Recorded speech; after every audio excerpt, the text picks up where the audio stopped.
Ignition. Alright. And we begin! Hello everybody, welcome back to the Nerdpocalypse. This is Pi sitting here we got the unknown guy who is now that guy. Yes, we changed his name, and we're adding a new member to our cast. We have the Pinball Wizard. No, I'm not lying to you. He is magical. Yeah. Yeah, that just happened. Yeah. So here's that guy. The Pinball Wizard managed to bugger up our Prepare intro. for my name to change multiple times throughout this entire series. I don't know. Are we going to change your name in the middle of an episode at one point? We might. We'll just throw it out like, oh, new cast member, whatever name I decide to come up with. But new cast member is the same cast member. You just Radical Man. No. Oh my Eventually, God. People are going to get noticed, and they're going to say, "Oh, surprise! You have 20 different people all with the same name." I wouldn't be surprised by the end of this. We have a fan calling just dedicated to how many names I have in this show. We made it about a half a second into this before going on a tangent. Like we said right before we started recording, let's see how many tangents we can get on, and we're like, we're not going to get on that many. We're on a hot streak. Boom, we got a tangent. Not even 5 seconds into the actual recording, we're already on a tangent. Okay, yeah, today the show, what we're going to try to do is we're going to try to talk about some... Yeah, really. The classic anime, we're going to try to go into some older school retro gaming versus more modern gaming. And I say retro anime, and we're not even really going that far back. I mean, when I'm saying retro classic anime, my first one that's coming to mind is like the original Mobile Suit Gundam, which was 1981. That is pretty retro. That show was made retro, in the early that's 90s. Classic. Same thing with the old Robotech at the same time, but that's as far as I go. Yeah, well, I mean, because that was probably kind of the golden age of anime, which was the 1980s to 1990s, give or take. I think it's a little bit debatable because you have shows that go on and are rehashed as well, and you also have good ones that show up past the golden age. Yeah, I just call it the golden age. Anime doesn't work the same. Anime, I don't think it really has the golden age as much because you really have trends that change. It's the same thing with like any other design you go through. Yeah, that's just what I've heard it called, and that was definitely kind of the mecha era because you had Robotech, you had Marzinger Z, you had Appleseed, you had... Appleseed was during that time as well? Yeah, I think Appleseed was 90s. Yeah, Appleseed was 90s. Yeah. I thought Appleseed was Cyberpunk. Cyberpunk, not 80s. But it had mecha. It did have mecha elements into it. It was more generalized around cyberpunk kind of stuff. Yeah, but that was it did have a mecha element. Okay. 80s and 90s were definitely mecha because you think Robotech, what's the Veritech and stuff like that. Freaking Voltron or something. Oh yeah, that's old school right there. Voltron's not what was more. Wait, what was Bebop done? Cowboy Bebop? Yeah, Bebop was done in the late 90s. Yeah, that was late 90s. I believe so. Okay. Bebop was because the manga came out first for Bebop. Right, but I mean, like the animation comparatively, it doesn't seem like a 90s. No, it doesn't. It had very good animation for its time. Yeah. I would definitely say it's ahead, and the Pinball Wizard's going to blow his nose.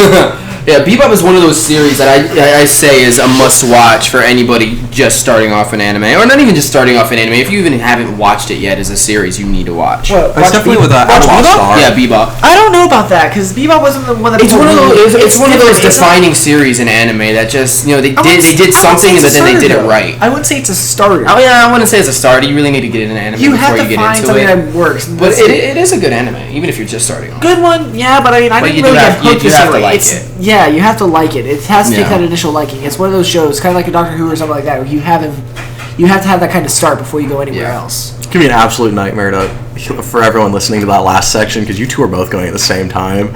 Everyone's gonna be sitting there like confused as fuck trying to listen to both of you. Should we just restart this? I mean, it's all right. Yet again, it's an amateur thing. Like part of for what I'm expecting of the viewers. Please don't touch the mic, you little SOB.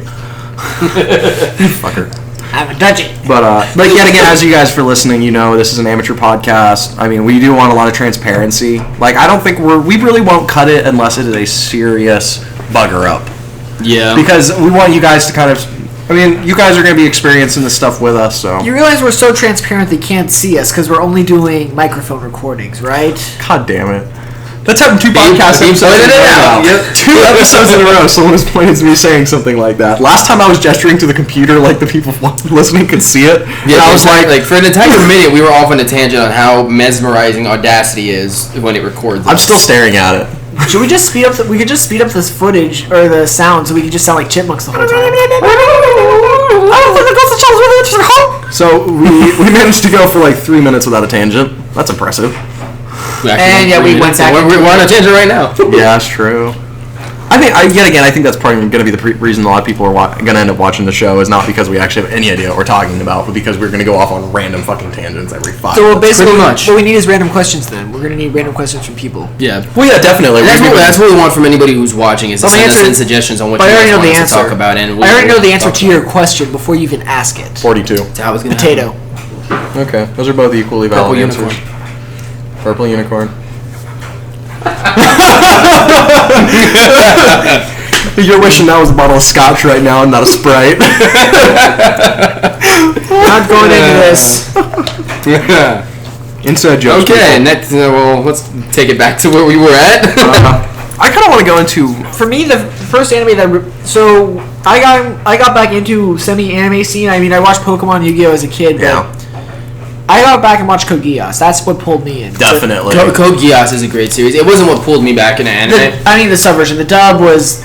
well, I mean, comparatively, it was like the dub version, basically... but that's always going to be a big argument, dubs versus subs. Like me, I like dubs because I'm lazy as hell, and I don't feel like reading when I watch anime. But I do admit the subs have a bit more depth to it, I guess you would say. It's the thing with the dub, at least with Code Geass that I noticed, it was a different feel. Sub was much more of a political idea of trying to find a way to change something and much more motive. Dub was, I have this power, I'm going to go, what's the thing at Death Note?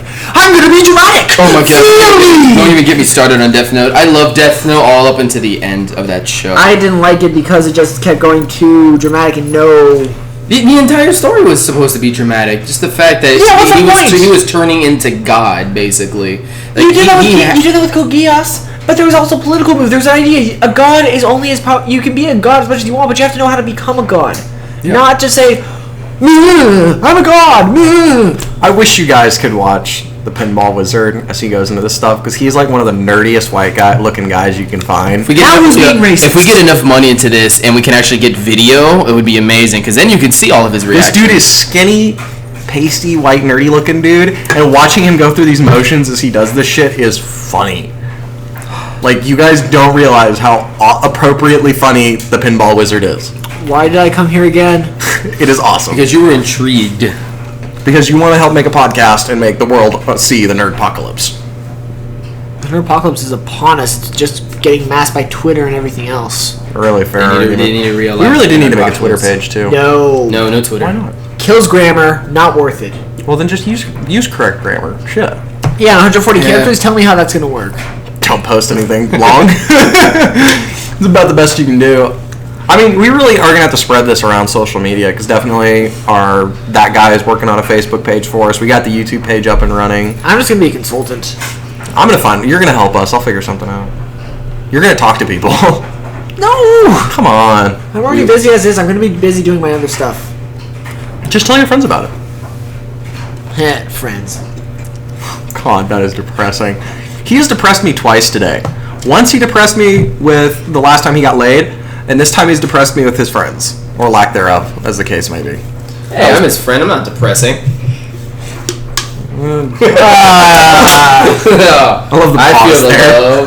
There's a pause on the mic, too. Like on the Audacity, there's that pause where everyone looks at each other. Right, guys? I'm loved. Everybody loves me. We've been on a tangent for 5 fucking minutes. Really, you two? Really? You two. I know you viewers love me, right? Even though this video won't have any views for like the next month. There's like 3 views on the first video. And that's all us. Probably. But I think there's one cool one, because I know... Oh my god. Fucking shit. Why is everyone breaking down because of a burp? Like, everyone's dying laughing because of a fucking burp. Just because it was just out there. I just messed up the system. Oh, wow. I have broken the system. You messed up the flow. Oh my god. Alright, let's try and catch it back. Okay. You're not going to break it. Go fuck yourself. I was kind of saying, because I think everyone in here's watched Robotech, right? I watched some of the original episodes, both sub and dub. What pulled me in was mainly Frontier. Oh, that was later in the series. That's their most recent one. They're planning to make another one in a few years, from what I've heard, according to rumors. Yeah, I would definitely say go back and watch the Macross Saga, the original Robotech saga. The original, yes, that was good. Macross 7, guys. Yeah, I would agree with you. It got really strange. I have a guitar that can control a plane. Forget training. I'm just going to have a guitar. I'm going to be hanging drums and attack a cockpit. Yeah. Oh no, what happens if my drumsticks break? Well, because Macross Saga was more... Because you know how there's two different robot genres, right? There's the realistic robot genre, and which is space opera. Yeah, then there's space opera, which is like Gundam Wing and stuff like that. I don't know what exactly is a space opera, though. It's the concept of having very dramatic characters, but it's in space. That's the whole concept of it, and that's where you have the super robot. Yeah, it's kind of like it's kind of like a play with the space theme. Because you know how it's like Shakespeare in space, like Gundam Wing, right? The 7 main Gundams are arbitrarily more powerful than anything else on the field. Whereas in the Macross Saga of Robotech, a Veritech is no more... a Veritech's going to get shot down. Right. It's like any military piece of hardware. The big thing that happened, I remember with at least Frontier, you had... this may be a bit more stretch of space hour, but it was the most recent aircraft was the VF-25 Messiah. Oh, yeah. And then they were fighting the the Vajra, I think. Vayjr.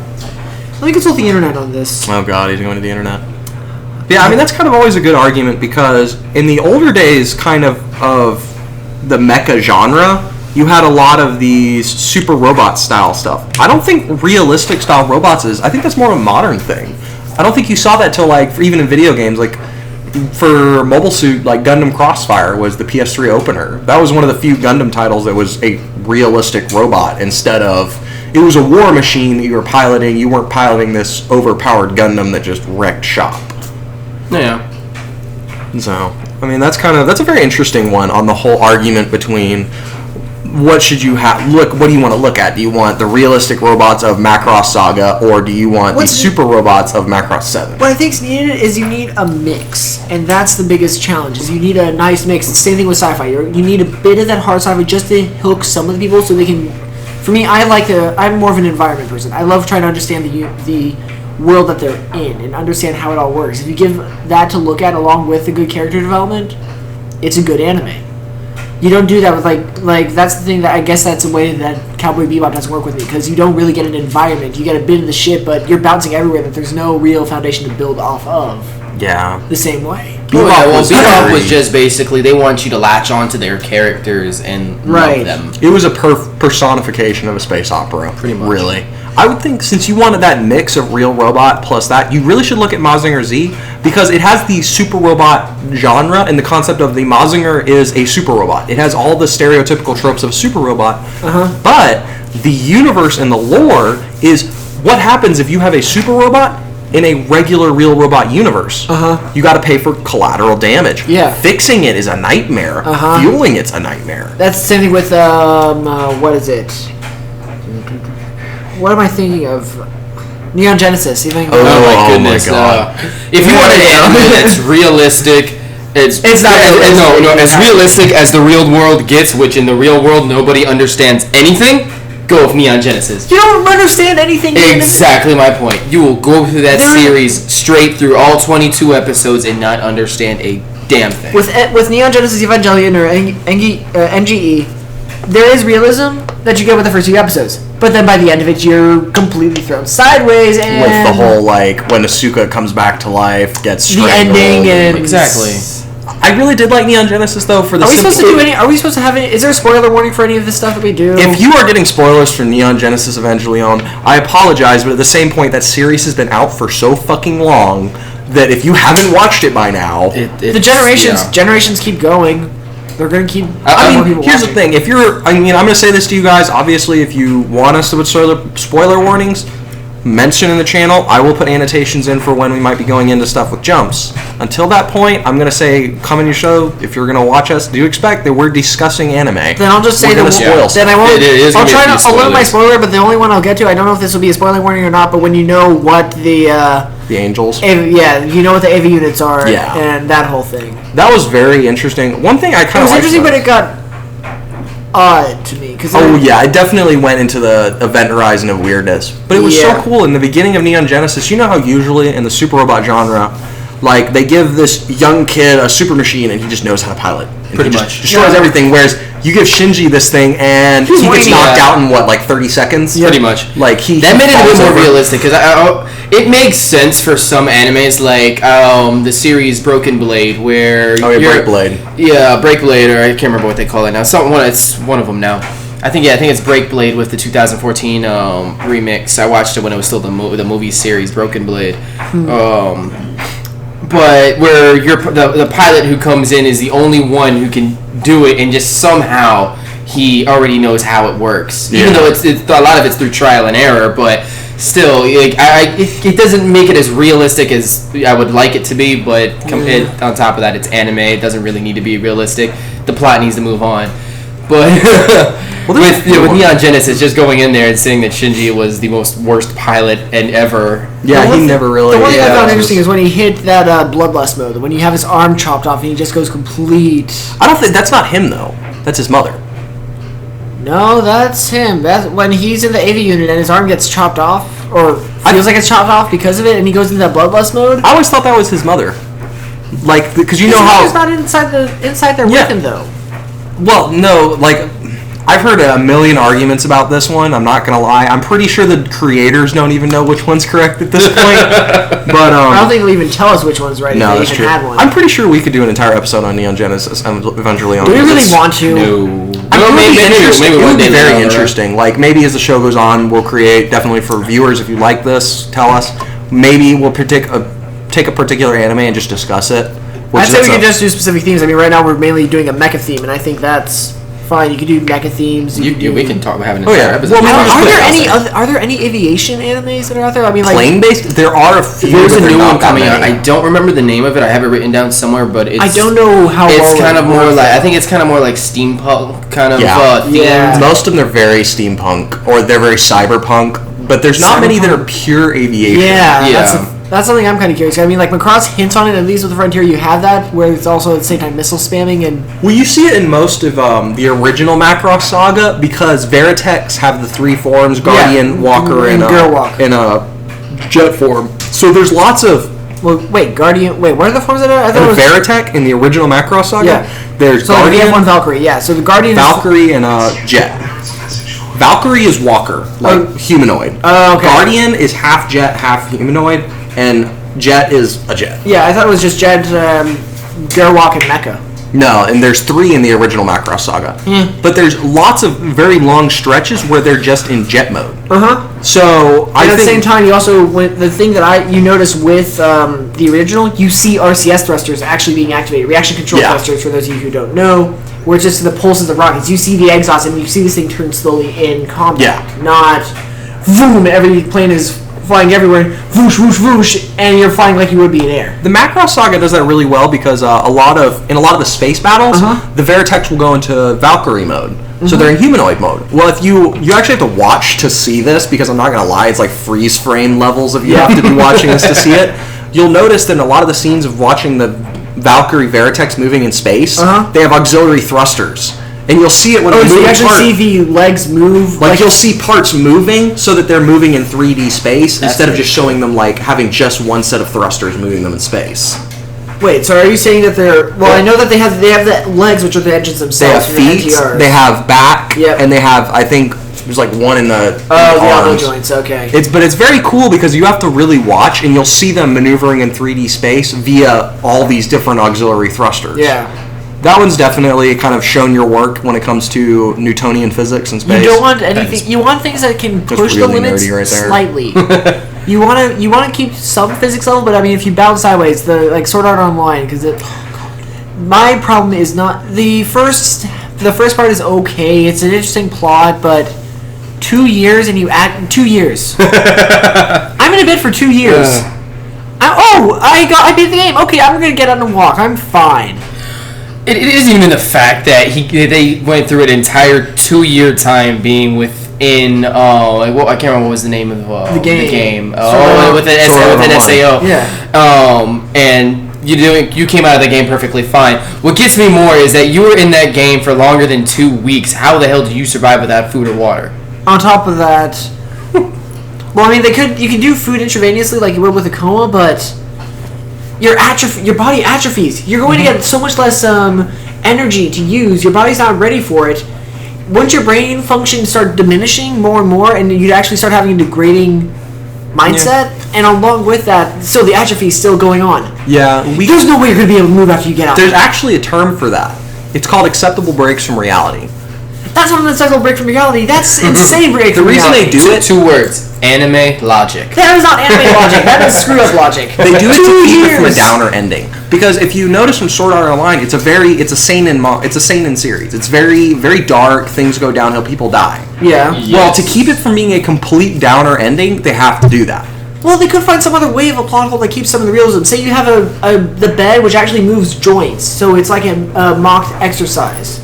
Yeah. Or something along those lines. Not, you're in a bed the whole time and... Well, you gotta think, I mean, Sword Art Online's ending was pretty depressing anyway. The other thing I didn't like is the fact that you didn't have anybody trying to intervene. You didn't have any outside source. They did. If you, in the very beginning, you hear him mention I can't remember the admin's name, but he mentions at the very beginning, if anyone on the outside tries to remove it or alter it... No, I mean, like, you have other people jumping into the game. They couldn't. Like, no one could get in or out of the game. No. It was locked down. Oh, okay. Well, that's why you can tell somebody that tries to hack into the game or something that goes along those lines. You could have some kind of... They never address that. They never address it, and that's the thing that I like a universe where you have at least another side. Always a what if. Well, you got to think too. There was only 24 episodes in the series. They wanted to focus mainly on. I mean, it's very possible in the outside world they were attempting to hack it. Yeah, it's very possible they were attempting to, and just no one could. Seen something though. They should. They did like something subtle. I mean, you know how hacking works, right? Hacking's a very simple process. Right. It's not going to show a lot of overt signs. So theoretically, if someone was trying to hack the system, you might never know, even if they succeeded. Because you'd never, there'd be no overt, obvious signs. Well, it's like, I feel like if they said something about, this is how, say, Kirito got the double sword effect, or something like that. I think they were really, one of the things would also be... Yeah, that was one thing that they didn't really explain was how by like sheer willpower, and spoiler warnings now, so if you haven't watched Sword Art Online, go watch it and then come back and watch this video. But 3 months later. Yeah, halfway through the series, when he fights, I can't remember his name, but... The big general. Yeah, the big general guy later in the, I think like Blood Knights or something like that. Knights of the Blood Order. Knights of the Blood Order. And... Kirito dies, basically. Yep. But through like sheer willpower, he ends up bringing himself back. And, anime video game. Yeah, and then he kills this guy. But it doesn't explain how he does that. And then later in the series, once he gets, or I think he has both swords. He had both swords by the whole series at this point. Yeah. He just doesn't reveal them until later. It just makes no sense how he ends up with them, and but it's classic anime. I am not left-handed. Yeah, like, very classic anime. Like, I am not left-handed. This is my real power. Da da da da. Like that's very old school anime right there. That always happens. Like Frieza. No, this isn't my final form. No, Dragon Ball Z is just giant battle of vegetables. Pretty much. That's why the Freezer's so good. Bulma underpants. If anybody's watched Dragon Ball Z, you love that scene. But God, that was definitely. I do like the mecha anime though. They're really fun. I do like the video game based anime, Log Horizon, SAO. I tried watching Log Horizon, but it's different. I mean, it's like same thing with SAO. After a while, you're gonna get too repetitive. You see the second part of Sword Art Online. Well, the second part's still not the ending of Sword Art Online. There's 2 more series that continue after it. It still is just... Yeah. Well, the second part of Sword Art Online wasn't too bad. I think it's when they go to, Alfheim or something like that. Yeah, that's the second part of Sword Art Online. It wasn't too bad. It was bad, though. I mean, you see it was you're right there. It was extremely repetitive because they just got out of Sword Art Online, and now they go and jump into a different game. It's a rehash. It's not the same kind of thing. And if it's a rehash, you might as well have just kept expanding the first universe because you could have made that a much longer time. You gotta be careful with expanding the universe too long. Yeah. But they say 2 years. They cover 2 years in 15 episodes. Well, you also got to remember the anime of SAO is based off the light novel. The light novel's a lot longer. Okay. The anime does not address a good chunk. Like the secret skills are addressed in the light novel, but they aren't addressed in the anime. Because to obtain them in the light novel, secret skills were by reaching a certain level and a certain skill, and then continuing to push it, and eventually you unlock a secret skill. Okay. That's how the skills were unlocked. But for some reason, the anime was kind of distilled. They shrunk it. So there's a lot of stuff the light novels address that the main anime did not address. Because I did read the light novels, and they were really good. Yeah. But I definitely, after watching the anime, if you didn't read the light novels, you're sitting there kind of like, shit, like, I don't get this. Yeah, and that's one sad thing about animes too, is that most companies, when they come out with a anime version of a manga or a light novel, they only have 24 episodes max to kind of do whatever the hell you want to do and explain the story. Well, but unless it gets real popular off and gets a lot of that funding that we like to see, with like Dragon Ball Z, freaking Pokemon.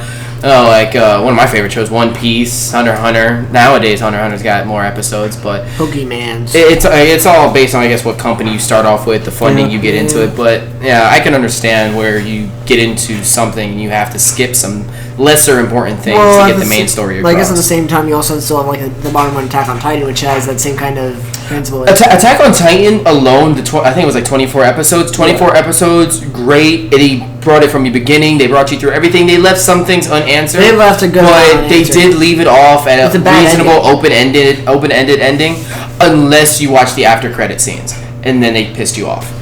That's why this is one thing I say when it comes to anime, manga, any light novels, is that if you find a series and it's not the original form of that, go to the original form first.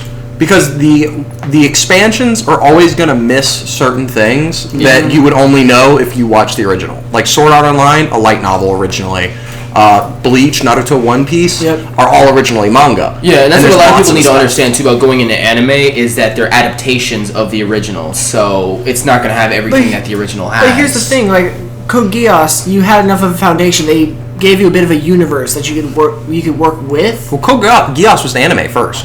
It was every manga, like Suzaku Counterattack, Nightmare of Nunnally, and there's a third one that I can't remember off the top of my head. Yeah. Those are all the adaptations of the anime. So yes, people, there are manga that are adaptations of anime. It doesn't just go from manga. Okay, so that's why. Yeah, it could go anywhere. Code Geass worked so well, because I like the ending. When you go to R2, that ending was brilliant. Yeah, the ending of R2 was amazing. Just how they put it all together, and they made it go full circle. You could make it another whole series based off of that in a way. Oh, yeah, the ending isn't just the interesting thing about Code Geass, and part of the reason I love the ending is it makes sense from a political standpoint. It makes sense from a plot, but it has that one crucial thing that most anime miss. It makes you as a viewer emotionally attached to the characters. Pretty much. Because you watch Nunnally, and Nunnally has a real human reaction at the end. And not even just Nunnally, even like Lelouch, you go through the entire series with him getting his Geass, seeing him kind of get corrupted by that power, but then in the end becoming kind of like redeeming himself in a way. Yeah. I wouldn't say he goes so much as redeeming himself, but I see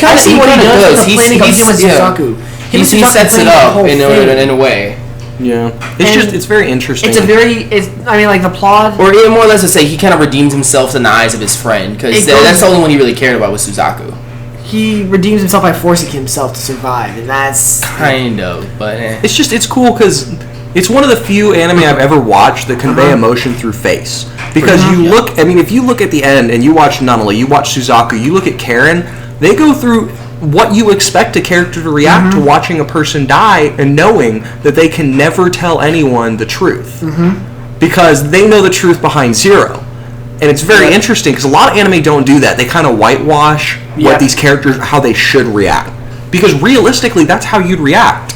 Instead of this whole he did the right thing that a lot of anime will do. They're like, no, I mean, these people just watch their friend die, and they can never tell anyone that he just saved the world. The only one I can't stand is Shirley because she just goes crazy. Yeah, that's also true.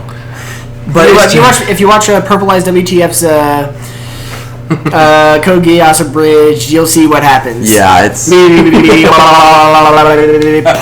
But yeah, that's one thing I love is when an anime kind of approaches a situation pretty realistically, because I mean they don't try to technolize. I did say to check out because it's very realistic. It shows characters go through shit, and you would sit there and you go, if I was in that situation, that's probably how I'd react too, because these people really did their homework on it. And they're not too heavy out of stuff. I mean, you go with the Code Geass, but you could find a way where, say, forget the Geass and just make it a psychological knack. say you have a certain confidence vibe, you have that with people. If you could find a way to kind of, you warp it a little bit, time would change a little bit more, but you would still, it still sits in enough realism where it can. Yeah.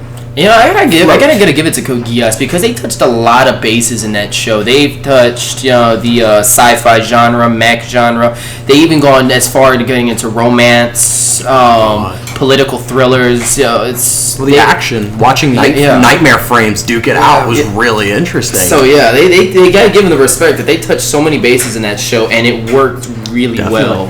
This one, I just remembered one. This is one I want you two to go watch. It's a movie. And definitely any viewers, because this one is a very old school anime movie. Very old school. I love it. It's called Akira. Oh my god, I've seen it. I love Akira. Awesome. Heard of it. You need to watch Akira. It's basically this dude gets psychic powers. It shows how a normal human would react given serious psychic powers, and it shows what happens when those psychic powers go wrong. Yeah. I don't want to spoil it for you and even the viewers because it's one of those ones it's an anime. It's like Neon Genesis. It's something you should experience instead of being told. Okay. Like when you come to Neon Genesis, I could sit here all day and we could talk about Neon Genesis and the viewer still would not be able to understand Neon Genesis in the way of having experienced it. Yeah, because Akira is one of those movies that I could tell you everything that happens in that movie and explain it in extreme detail and how I was emotionally traumatized by it. Are there a lot of twists? But there are definitely a lot of twists. That's the way it goes. But you're not going to actually understand what I'm talking about until you actually go out and watch it for yourself. I guess that's kind of the thing about anime in general is that it's like any good story, right? In the grand adventure ones, you build a relationship with these characters. Exactly. And the best ones out there are an experience. There's something that you have to have that experience. emotional attachment to something, and you just kind of like along the process, you lose part of yourself to it, and it means something in the end of it. Yeah, that's definitely a very interesting thing. I do love that. That's why I love Neon Genesis. Well, you lose something, but you also gain another, I guess, in that. I don't think you do that with Neon Genesis, though. Yeah, Neon Genesis, you lose a portion of your sanity. No, you gain insanity. I don't know. Technically that works, but grammatically it doesn't. It works in Neon Genesis world? It really does. For those of you who The ending is yay! The ending is, mind screw! For those of you who haven't watched Neon Genesis, I do advise to go out there and watch it. It won't take you that long. The animation is, honestly, I'm not going to lie, not that impressive. Not really. Even for its time, there's lots of stock footage. There's one section of an elevator scene that I'm not going to lie to you gets reused like 9 times. Yes. And it's like 20 seconds long. I still like it when you get to see the silhouette of the AV unit and you just see it dripping. Yes, and I'll say it now. If Neon Genesis is your first anime, don't have that as your first anime because you will be torn apart. It's too depressing. It is very depressing. It's hard to get into, and it is not the greatest representation of how great anime can be. And open up anime is hard to do because you have to find something. For me, it was Code Geass, but that's what fit me. Well, yeah, your first anime is definitely, it's a very personal experience, but there are certain types of anime I say to avoid. Because, like, a psychological-based anime, you probably shouldn't start off with a very psych-heavy anime. Yeah. Cowboy Bebop, for example, is not. Well, Cowboy Bebop, for some people, would work if you really like drama. Yeah. Because Cowboy Bebop it's a space opera. It's all about drama. It's a western space, not a space western. Basically. That's actually, for those of you who haven't watched Cowboy Bebop, that's a very apt description of it. It's like Firefly at that point. Basically. I do advise to watch Bebop, like Outlaw Star. It's a very old one. It's worth watching, especially if you're a big fan of anime. If you're like, man, I really like anime, you should watch a lot of these older ones because for me, like, I remember watching Outlaw Star when I was a kid. I was a munchkin when I first watched Outlaw Star. I mean, it's like Dragon Ball Z for that time. But yeah, those are great ones to look at. These two are having a moment over here. These lovers, the pinball wizard and that guy are having a lovers moment over here. Yep, we're bromancing over here. Gotta have a bromance. We need more women on this show. We really do. Yeah, we do. So I guess we've gone from a duo to a trio. We're a barbershop quartet. We've added the third member to the Nerdpocalypse cast. Yeah, just Gabriel. Yeah. They're having Pinball Wizard just realized that a quartet needs 4 people and we have a trio. But what if you have multiple personality syndrome? Doesn't count. We still have 3 bodies. We'll use Siri. That's creepy. This is why you haven't been laid. Ever. In all time. That's a Rooster Teeth reference if anyone doesn't get it. How is this even possible? RVB. God damn, we are great at tangents. That is so true. We are. But fuck, I completely lost my train of thought there. Yeah, what were we talking about? Outlaw Star, was that a space train? Outlaw Star? The fuck? No, I thought there was like like Battleship Yamamoto's this battleship that's in space. What was this? Battleship Yamamoto? Yeah, what was wasn't it like a train in space or something like that? Outlaw Star? I don't know. No. Outlaw Star they were bounty hunters. Oh. Mm-hmm. They got hired as a bodyguard for some chick. Yeah. But Outlaw Star is also another space drama. So if you're looking at Outlaw Star, it's up there with Outlaw Star, Cowboy Bebop. Those are they're big space operas. There's a lot of space operas from the 80s and the 90s, now that I think about it. Even Mobile Suit Gundam from the 80s had a lot of space opera elements. It's because it was the beginning of a real kind of spacey era that was based off of these things. Yeah, I think that's kind of interesting when you think about it, what kind of issues anime address. No, it's not the issues that they address, it's the fact that they also go along with the culture, and culture is a giant system that you still have to understand. Yeah, well, I was thinking from the perspective of how a lot of people see anime as just cartoons, right? But just when you watch anime, look at the crazy amount of depth in some of the anime that exist. Well, I mean, you also have now animated films that are just as dramatic in parts. Oh yeah, that's Paprika. That was from like the 80s and 90s. It's anything made by like Studio Ghibli. Like Hayao Miyazaki is an incredible storyteller. Anything that I've ever seen by him. Howl's Moving Castle, Spirited Away, Princess Mononoke. The one thing I had to say that's funny about Studio Ghibli is the fact that they do every sound effect as their own voices. So the last one they did, Into the Wind, good film, but the only people I have to say is every engine is just going. He's not kidding. That actually is what it is.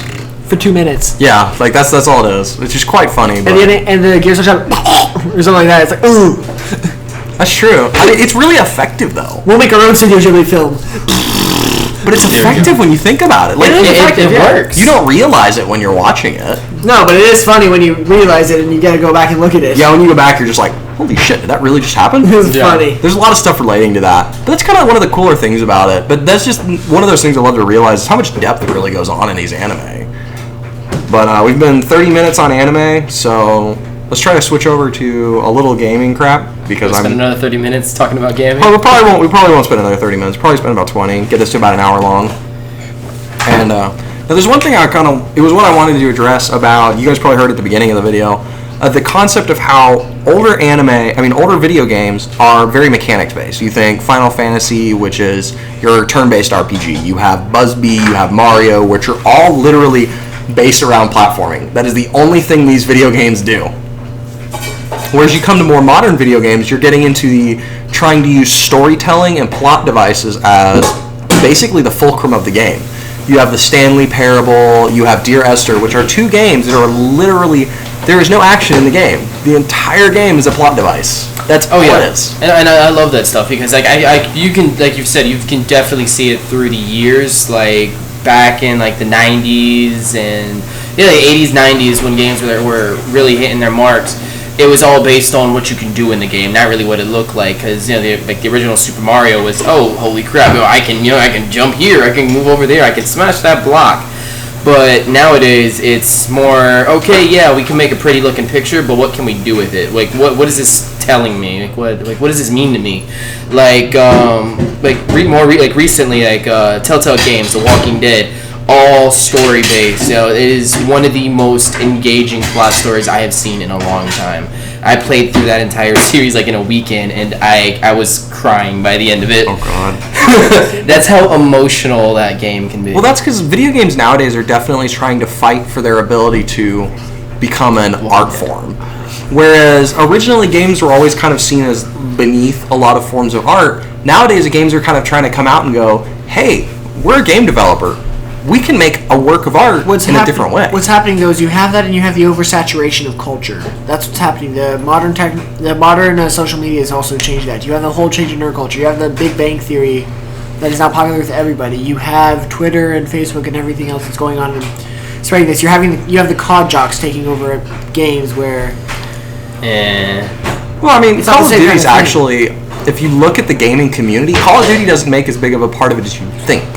The casual community, which there are COD gamers out there that are hardcore, they're professional players. I actually did go to the Call of Duty Nationals a little while back. Oh boy. But they do exist. There are hardcore players amongst them. But the vast majority of the ones that people always bitch about are the casuals, which, for all of you casual gamers out there, do not go with, I'm knocking you guys, casual gamers, you're your own set of gamers. If that's what you want to do, that's what you want to do. If you love Angry Birds, don't say you're something else then. Yeah. You love Flappy Birds, you love Flappy Birds. I'm never going to shit on you guys for being casual gamers. I'm a hardcore gamer. I've seen myself switch back and forth. Like, if it's a game that I really love, I turn into an utmost hardcore gamer and I play the game straight through. But most of the times, I casually play games. I'm not all hyped up on getting on every day, at least put a couple of hours in, whatever. But, like I said, if I find a great game that I love, like, say, on the Uncharted series or, pretty much anything made by Naughty Dog, I will sit there and play that forever. One of my favorite games is still probably and will almost always be Ace Combat 4. Because it was oldie. It was early 2000s, so it was a new kind of set of technology. They smoothed out the textures of their aircraft, and you have this giant epic. The ending, it doesn't have to be a spoiler or not. You're fighting. If you're spoiling Ace Combat 4 for anyone, no, the final mission is epic because you're going into this fortress where lasers are being shot out along with ICBMs coming out of this complex. You have missiles falling from the sky. Oh, yeah, wasn't Ace Combat 4 when they introduced the whole laser thingy? No, not the ADF. No, they didn't introduce the ADF-01 Falcon. I'm like that in between stage, but I know enough of the lore for some of the games with Ace Combat because I've played it enough times. This is the first game. That's one of my first real games that brought me in. I mean Ace Combat's really not that lore heavy. There's some lore. There's some lore to it though. It's a whole strange reel. Oh yeah, it's Strange Real World. It's more of the lore of the Ace Combat series is like the Wingman series. The lore is there for anyone who's willing to pay attention. Yes. But since it was early 2000s, that was in the earlier days of gaming. That was before they started shoving the lore down your throat with the more modern JRPGs that are just kind of like, here's the lore, you have more of it. And they did that with Assault Horizon, and Namco did the move, but they knew it wasn't a good idea. It's the Call of Duty of Ace Combat games, where you're having this whole thing that's action-packed, very just base, brown, earthy colors. Which was Assault Horizon? Yeah. Oh, yeah. I did play Assault Horizon. I played it too.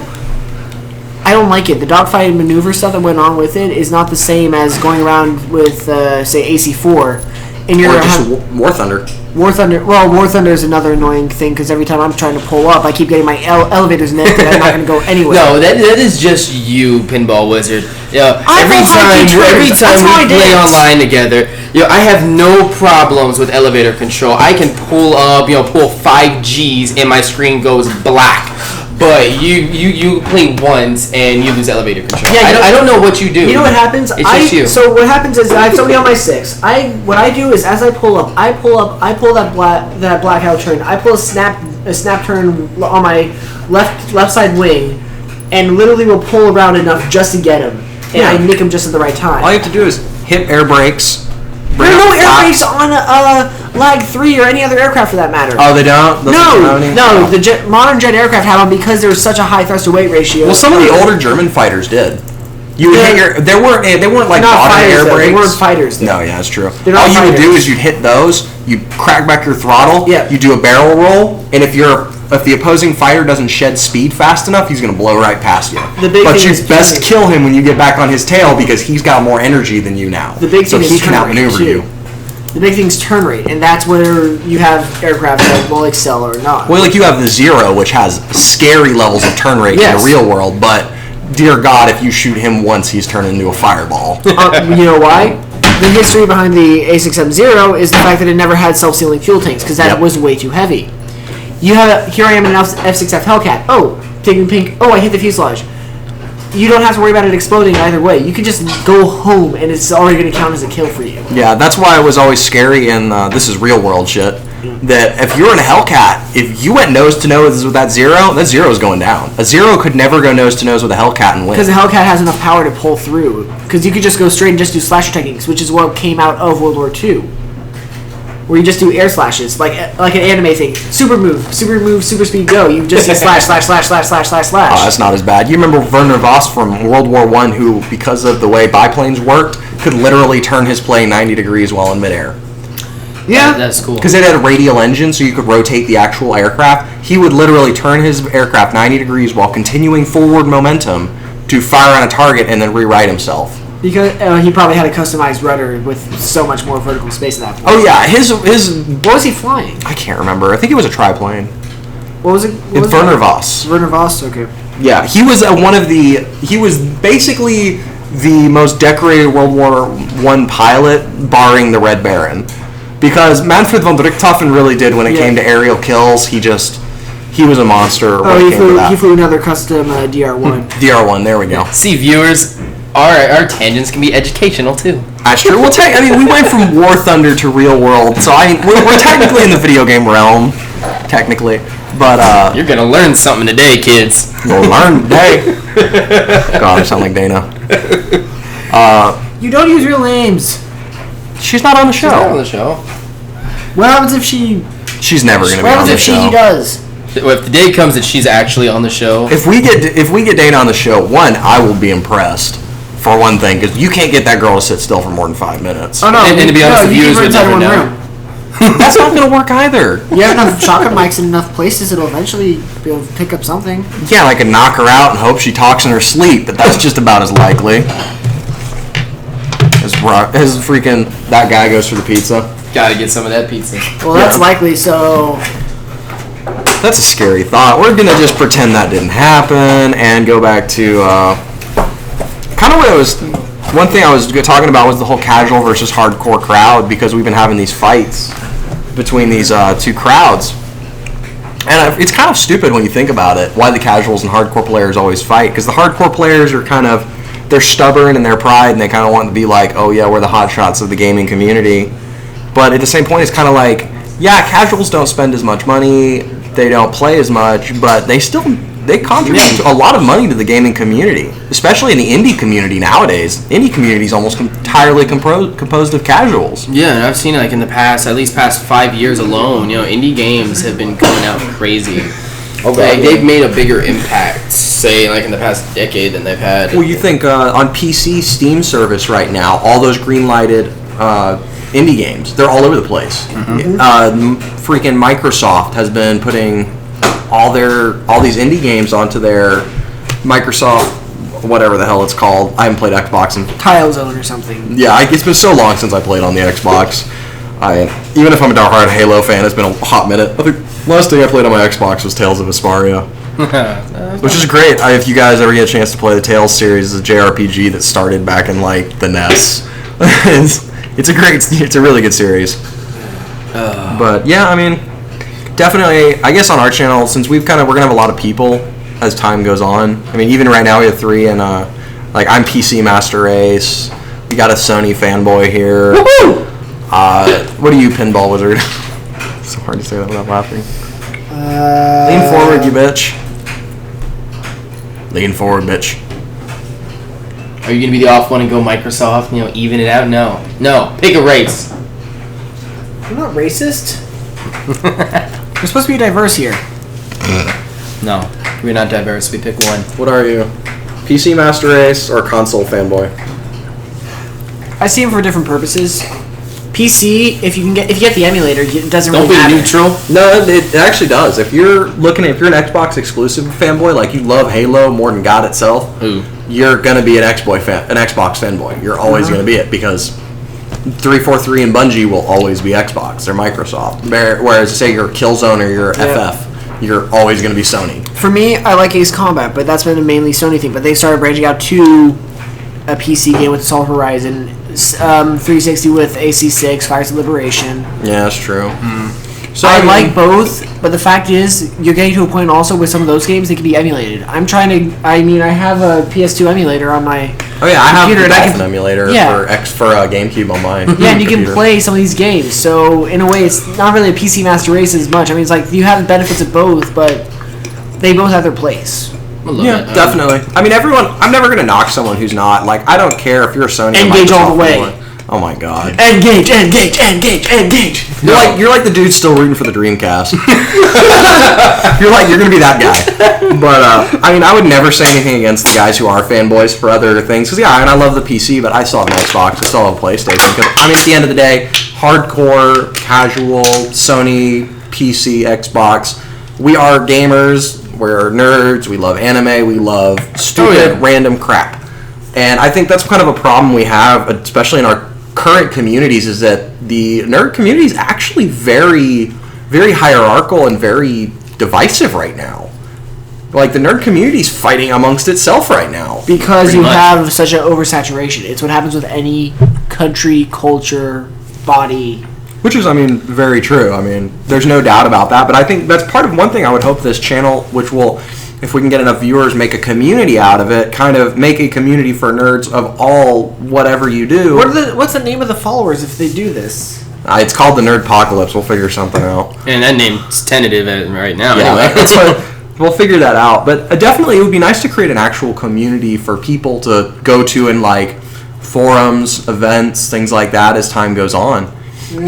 Because it would be very good to create a place like Acon for the anime guys. That's a great place for people who love anime to go to meet other people. You got PAX by Rooster Teeth. E3. Yeah, you have these things, but the only problem is none of these things interact with one another. Yeah, pretty much they're all their own separate entities. Yeah, whereas for people like, I mean, I know there are other people out there who love anime and gaming and this.